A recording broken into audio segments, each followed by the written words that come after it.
Hello, gentle reader. I don't know about you, but in the summer, I, for my part, like to read books that are set in winter, or at least in a cold climate, because of how they help me imagine myself in these cold surroundings myself, while it's hot and awful outside. It looks like the heat wave's here to stay, so I might at some point down the road make a video of my favorite book that's set in the Arctic. But for now, I'd like to talk about a book that I read last week, and this is Shackleton's Boat Journey by Frank Worsley. If you're not familiar with the story of Ernest Shackleton and the Endurance Expedition, let me tell you, you've been missing out. It is the most mind-boggling adventure story that I have ever heard. Ernest Shackleton was one of the explorers in the race for the South Pole. His ship, the Endurance, set sail from Plymouth in 1914 before the beginning of the First World War, altogether with 28 souls on board, scientists and sailors.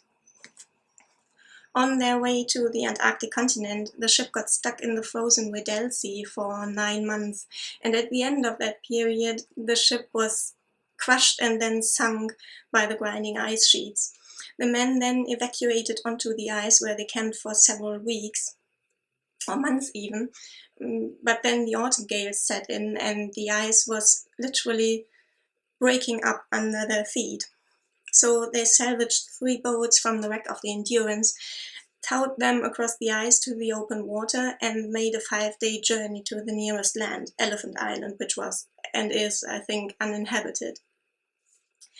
They couldn't stay there and wait to be rescued indefinitely either, because while the Endurance was stuck in the ice, she drifted over 1,000 nautical miles off course. So no rescue party would even think to look for the men anywhere close to where they were now on Elephant Island. Shackleton then had the largest boat made more or less fit for an open sea journey, and he, the captain of the Endurance, who was also the most skilled navigator, and 4 sailors set out on an open sea journey to the nearest or most easy to reach inhabited island, South Georgia, which was 700 nautical miles away. And the most extraordinary thing happened. They made it. They made the 14-day journey through the open sea in the winds and currents of the Antarctic Circle. And after they had landed on South Georgia, they had to trek across the island to the nearest, or the single Norwegian whaling station on the island. An island which had never been crossed before, which was covered with snow-covered and ice-covered mountains and frozen waterfalls and everything.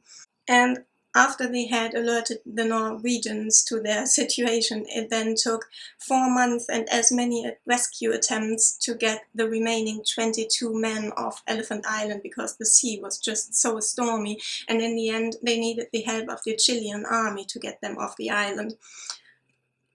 And that is what has made this story so fascinating to me ever since I first heard it 10 or 12 years ago. Each and every one of the 28 members of the crew made it out of the situation alive. I mean, this is such an extraordinary thing and such an extraordinary feat of bravery and endurance and camaraderie on the part of each and every member of the expedition, if you ask me. And the navigational skills of the captain are just mind-blowing to me. And Ernest Shackleton was actually renowned for his level-headedness and his integrity, and for being quite unlike the usual egomaniacs that you get in these races for poles and mountaintops. The captain of the Endurance, Frank Worsley, later published an account of the whole journey called Endurance, published in 1931. And this book, also by Captain Worsley, zooms in on the events and tells the story of just the boat journey from the ice sheets to Elephant Island and from Elephant Island to South Georgia, and of the trek across South Georgia. As you can imagine, it is the most fascinating and astounding thing to read this account. It is mind-boggling to me under which extreme conditions people are able not just to survive, but to actually excel. I mean, the captain himself, I can't even wrap my mind around the navigational skill it must have taken to to keep track of one's position for while drifting in the ice for 9 months, and then later on the boat journey while being tossed around by the sea and with frostbitten fingers and permanently in danger of capsizing. He never brags about it though. In fact, he hardly ever talks about his navigation. He's just full of praise for everybody else. And think of the clothing and the equipment that they had back then. I mean, wool and reindeer skins are certainly effective against the cold, but add water and you're in serious trouble. Of course, nobody gets thrown into the Weddell Sea straight from the sofa, but even so, I wonder, can you even be ever really prepared for something like this? And one of the sailors was actually an 18-year-old stowaway who wasn't even supposed to be there in the first place. Oh, that's that. All in all, I think it is only too fitting that the book was blurbed as a breathtaking story of courage under the most appalling conditions by Sir Edmund Hillary, who, as I'm sure you know, together with Tenzing Norgay, was the first person to summit Mount Everest and to live to tell the tale. In my opinion, the Endurances was the greater feat because it took longer and it took place on open water and floating ice sheets. That much for the content. As for the writing, I am afraid Captain Worsley is just no writer. I had originally meant to read the longer account, Endurance, and I only bought this because I found it in a sale. And in hindsight, I am glad that I didn't read the longer account, because 300 plus pages written by somebody who cannot write would have been frustrating. But in a book of just under 150 pages, it was just very entertaining and the cause of much hilarity.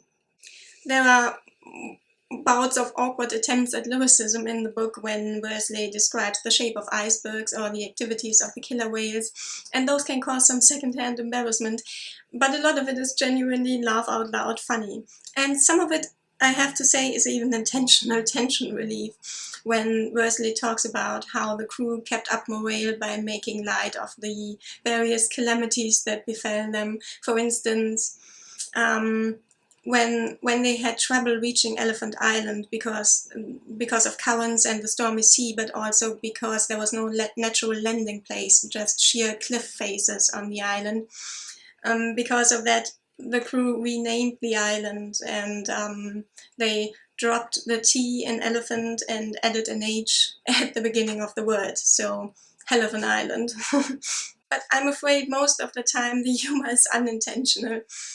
Worsley is a child of his time through and through. There was one instance where I actually laughed out loud about a completely unrelated political comment that he made, that he injected at random in the clumsiest way imaginable. I'll read you the passage, it's really short. This is at the end of a paragraph where he describes how they kept the stove, the Primus stove, steady on the boat for cooking. And he says, "We and that Primus would have been more difficult to dislodge than Whitehall limpets, or conscientious objectors during the war." Right. That is totally a completely natural simile that comes to mind. No acrobatics done at all to show the pious sense of duty to king and country that he felt, not at all. And there is one other instance when he describes the food that they kept on board, which prevented malnourishment and scurvy. And he says, "In cooking, the aroma of this ambrosia rose as incense to the gods. Any one of us would cheerfully have murdered a Chinaman for a pound of it." Because the Opium Wars were such a joke.